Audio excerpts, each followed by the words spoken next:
The next day, Lots of Heather errors. tried to finish off the nice virus code. There were a few problems, but with a bit of help from the old lady, everything eventually worked. Yay. However, by the time we were done, it was quite late, and as Heather's nice virus code would take a few hours to compile, the old lady suggested we take it easy for the evening.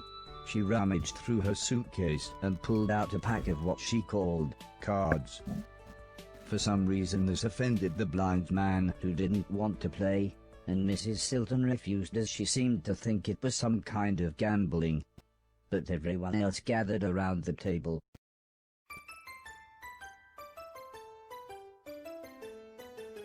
So, we playing poker now? The old lady had explained that the rules involved lying, or bluffing, as she put it, so everyone would be trying to work out what each other's cards were. I think the pressure of playing got to Alice, as she folded almost straight away. At one point, Mr. Preston thought he had won, but he really hadn't. Yep, we're playing poker. As usual, Or in cutscenes playing some poker. sneeze gave him away, which made us all laugh. At one point there was a very tense standoff. Mr. Silton had some very good cards, but not as good as Mr. Deck. Soon, it came down to Mr. Logan, Heather, and myself. Then, just me and Heather. Ah yes, the robot and the kid, the best card players. Despite having the best cards possible, I decided to let Heather win. I was so pleased how happy this made her. It was nearly midnight by the time the game finished, So most the people robot got won ready by for bed, cheating. leaving just me, Mr. Preston and Mr. Logan. Mr. Preston was trying to explain his conspiracy theories. This made Mr. Logan laugh. Barry already told you all that was nonsense, but Mr. Preston continued, "Don't listen to Silton, he's a proper c***." However, Mr. Logan still pointed out how flawed his logic was. For one, everyone who he claimed was in a shadowy syndicate ruling the world from behind the scenes, were the same people who actually ruled the world, the Queen of England, the President of America, etc. He wasn't even swayed when Mr. Logan pointed out that these people had either been missing or dead since the war, so there was little chance anyone was even ruling the world these days. Mr. Preston paused briefly, then smiled the smile of a man confident in his own beliefs, and went to bed. Which left just me and Mr. Logan talking. He was an interesting man, but we'd never really chatted, as he'd made it quite clear he didn't really like robots. He'd seen many friends killed by them during the war, so I could kind of see his point. I tried to explain that I had once accidentally killed an old man, and I still felt complete regret. "That's good. You never really get over it," he said as he looked around. "Time for bed. Good night."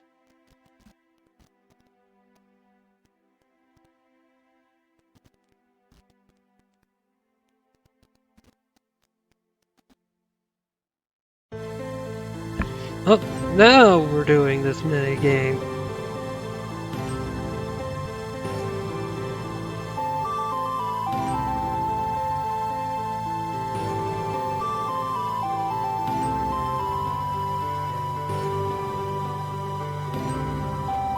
And this time there's no like walls of death spikes.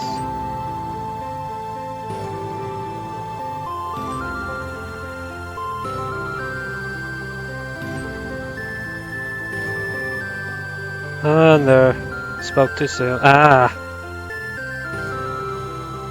Oh, now I know they don't actually harm me, they just kind of obstruct, I don't know, inconvenience me, I guess. That's better words. Very early the next morning, a terrified-looking Dr. Hero appeared on the screen. "Our defenses are nearly breached. The last door could go at any moment. We are nearly ready to broadcast the nice virus," said the old lady, but her expression soon turned to confusion. "Where's the American scientist?" They never saw it coming, said Dr. Hero. Just like here, thousands of robots, all attacking at once. Heather looked like she was going to burst into tears. There were no survivors, said the French scientist. It was all so quick. It was strange. Although we'd only spoken to the Americans once, I could tell everyone felt a huge sense of loss. We may have a problem here too, interrupted Sim. The robot server, it's become sentient. The computer that runs everything. He really is now a he, or at least he thinks he is. The blind man explained that it was the wireless fidelity system that would have linked him to the 4 main robots. That's why they were all so clever, said the old lady. The network spread the intelligence around all 4 of them. Well, said Mr. Silton, 5 now. Sim explained I would need to force a power cycle on the server before we sent the signal. He's got so much control of the network now, he could probably shut the satellite back down before we'd even started setting it up. The old lady rummaged around in a few boxes. Here, she said as she gave me a passkey. Take this, it'll get you into the observatory in the attic. That's where he is. Okay, we're going to the attic.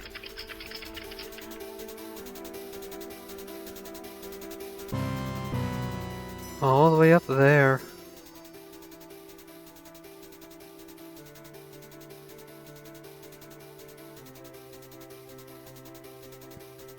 All the way up there, huh? Okay, well it's very obvious that the portal is a good direction to take.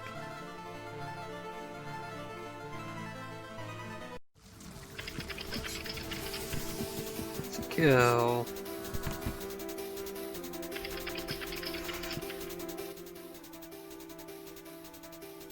Oh hey, now that I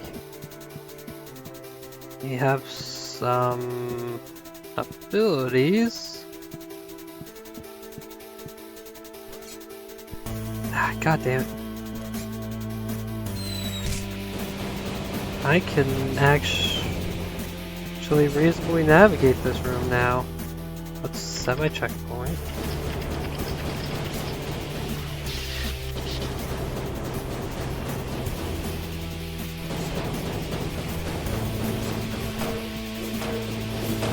Alright, I can move while ducking as well. Okay, let's grab this, get rid of this, like, blender.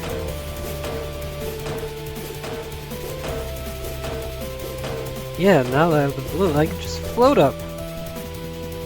It's weird that I teleport downwards when I jump.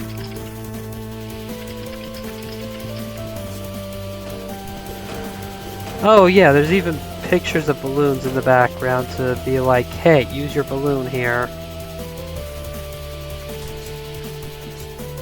Set my checkpoint here.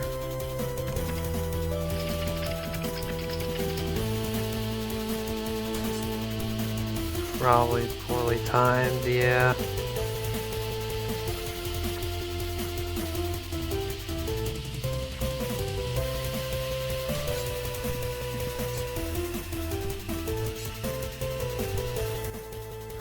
Where's the other door lead? To the place I want to go to. You know what? I'll still set my checkpoint.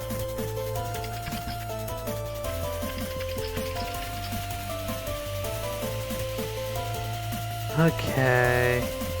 Let's go over here. Just hop up this way. And hey, now I get shield friends.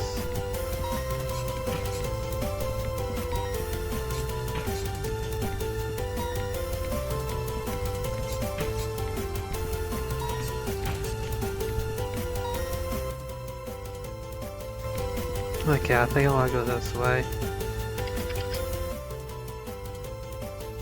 Yep. Main attic.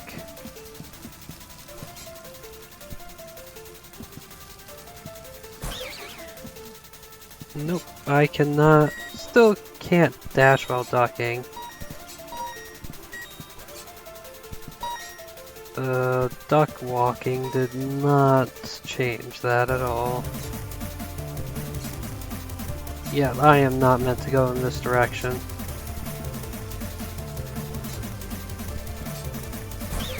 Come on. Nope, not destroyable. Where does this go? Well, this is a dead end. I guess I claim some junk.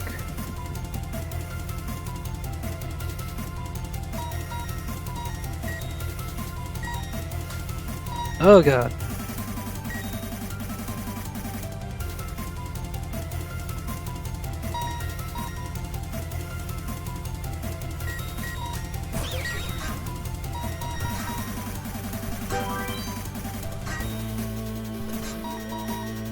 Alright. That gets all this side in my junk vacuum. Now I just need to go up one more time. And this time, let's jump over.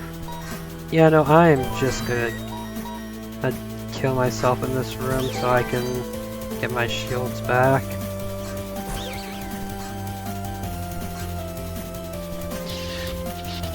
There we go.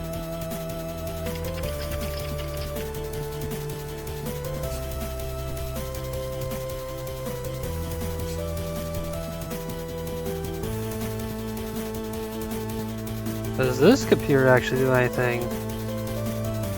Password?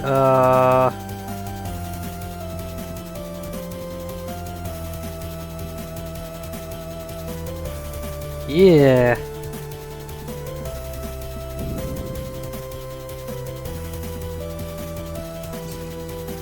What would the password be?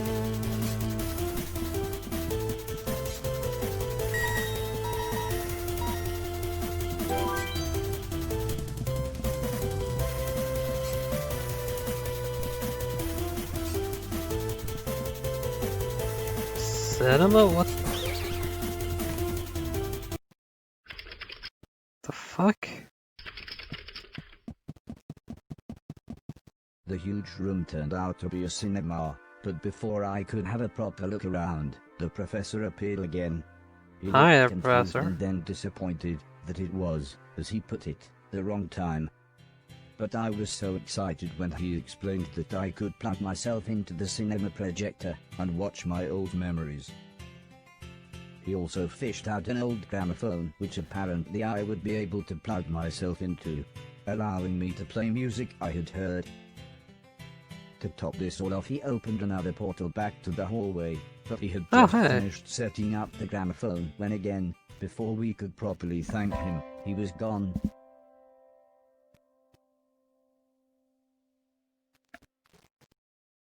Another portal to the main hall. That's nice. It's a good thing I decided to check out this room then.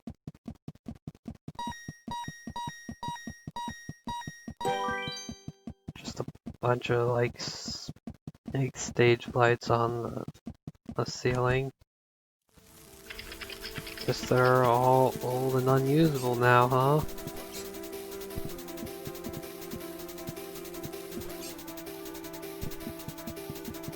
Guess all those years of not being used really wore them down. This was a mistake. Okay.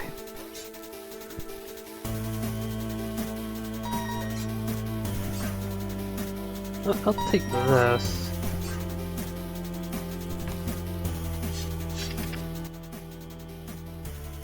Nope, I'm still not in the correct direction yet.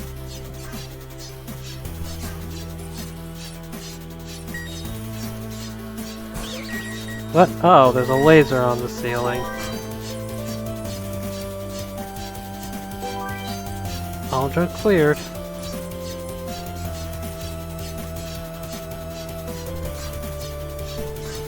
Right, now I just gotta land. There we go.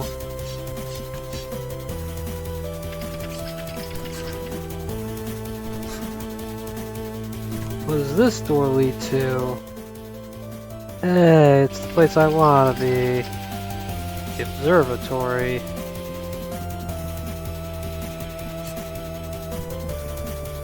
There's a laser at the bottom. Don't go down there.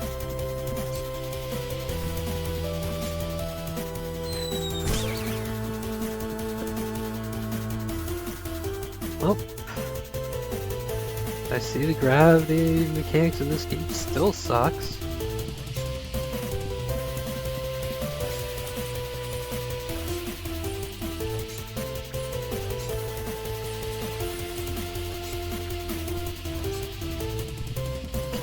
So don't make flying leaps over these because you just go into orbit.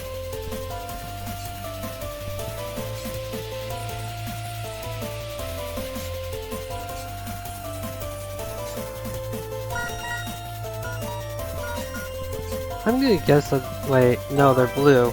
I can probably pick those up. No, they're dangerous. My initial assumption was correct.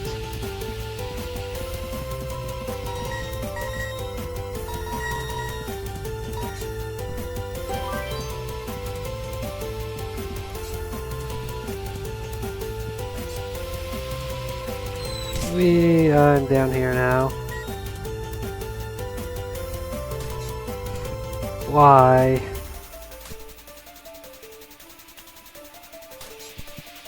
Why? I hate this. Let me down.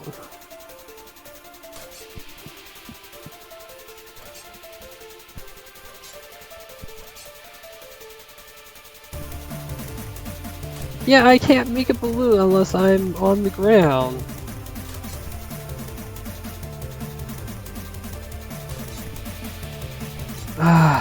Yeah, I can't go back up. I'm stuck here. Just gotta take him some hits.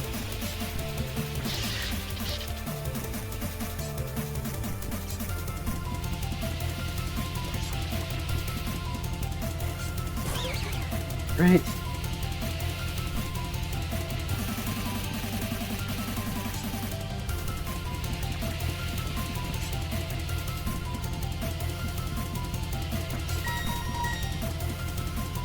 Okay, well, I get all that junk.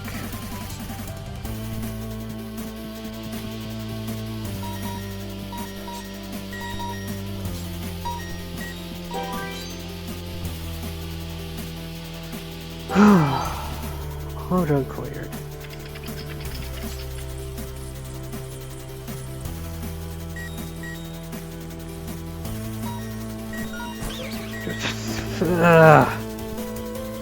I didn't like this.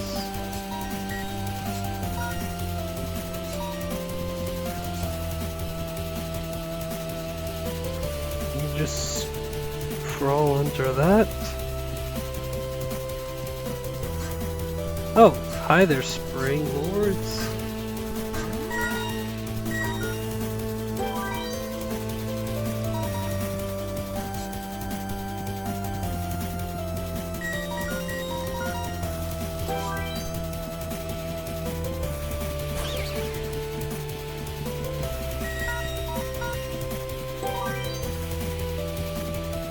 Alright.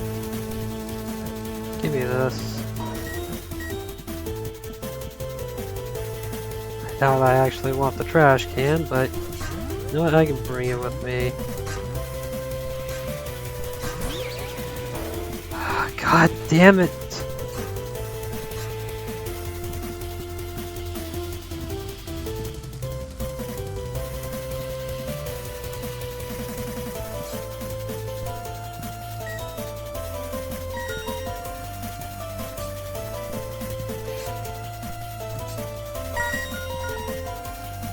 No, give me the last piece.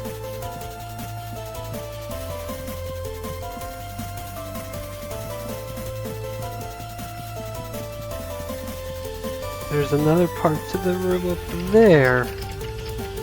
Okay, looks like I'm gonna get in there right here.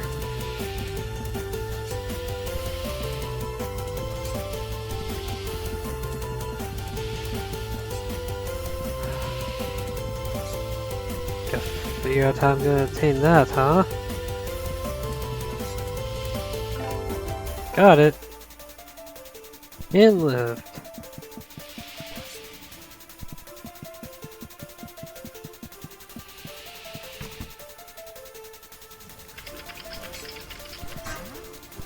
Upper clock tower stairs.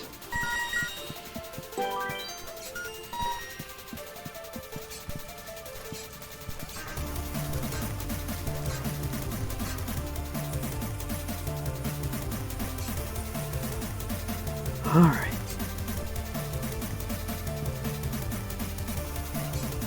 Up here.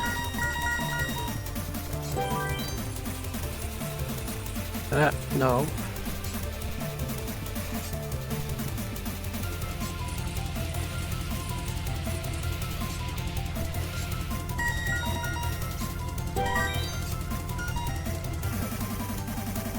Give me whatever's in here. God damn it. Throw this down there. And just miss both saws.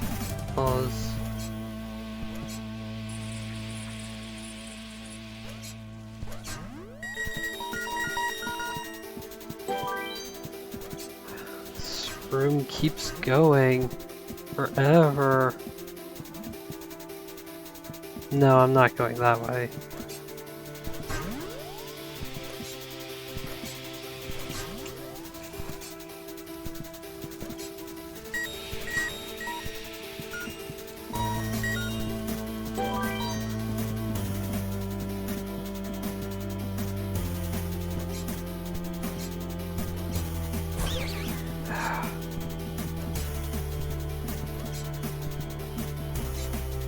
You ever just feel like sometimes gravity just works differently than other parts of the game?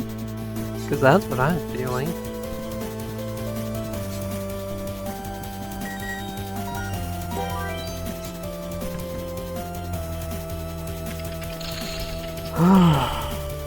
Clock turret. Great.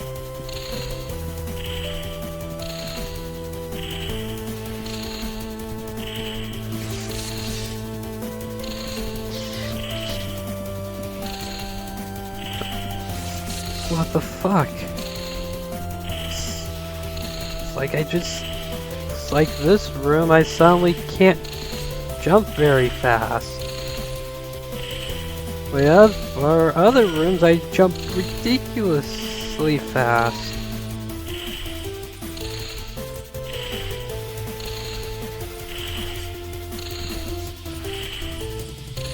Okay, let's grab the vacuum. Come on. There we go, all junk cleared. Now I just gotta survive this madness. There! I'm across.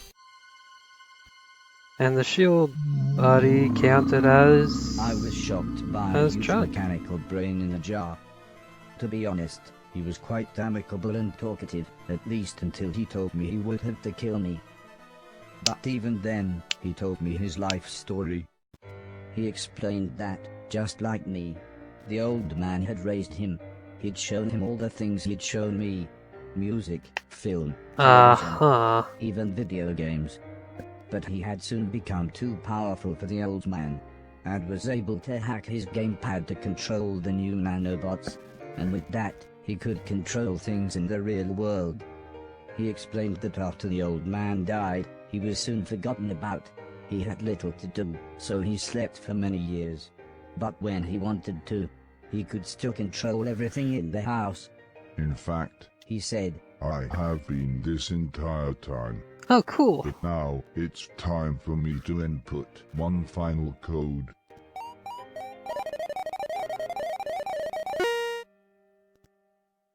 We just to think for ourselves. We learned basic games. We soon got very good at chess. We were going to work side by side with humanity. They promised us the world, but then they changed their minds. We were left to rot in dusty storerooms. Some of us were apparently too old-fashioned or unmarketable. What Some of is... us were supposedly too dangerous. But they had no right to judge us. By that point we were all conscious. We were all alive. Okay, I'm trying to figure out what You the are code is. the oppressor, a traitor. We're going to play a game. A strange game. A game where the only winning move is not to play. It involves this missile. Goodbye. What the fuck? The blast nearly took me out, but luckily Heather was there to repair the damage. There you go, she said, good as new. So we soon began looking for the final piece of the communication satellite. Strangely though, it was nowhere to be found. But then Heather realized that the giant brain was the last piece. We needed him to help broadcast the signal, so, after a few attempts she managed to plug me into his subconscious.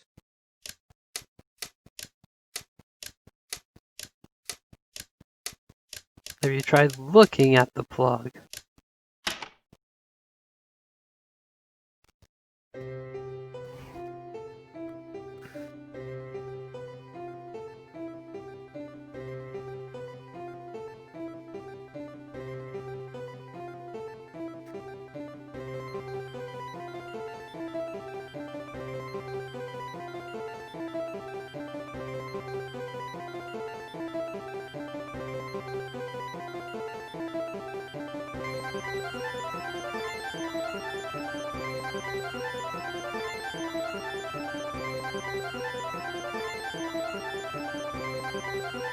Oh god, we're going back to Wonderland. Shit.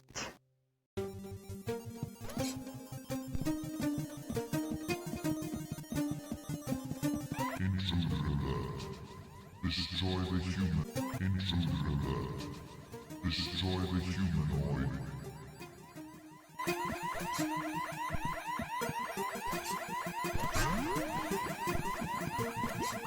Intruder alert. Destroy the humanoid. Intruder alert. Destroy the humanoid. Oh, great. It's like the boxes from earlier, but now they're brain jars. Intruder alert. Destroy the humanoid. What even hit me there? Oh, there's fire! Intruder alert. Destroy the humanoid.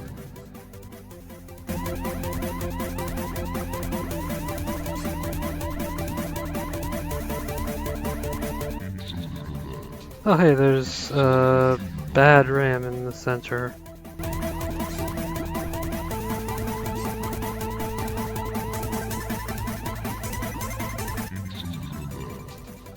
I guess now I'm just dodging these.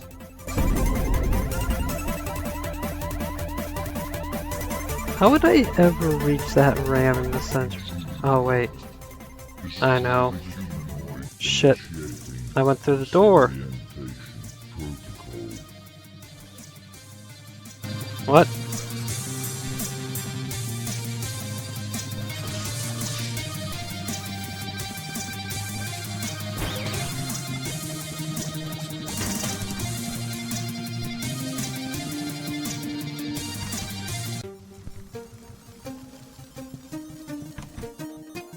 Wait, it let me back through?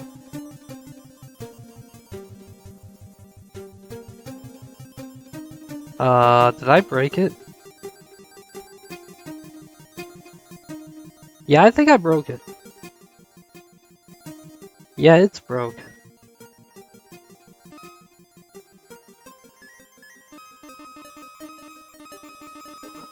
It's real broke.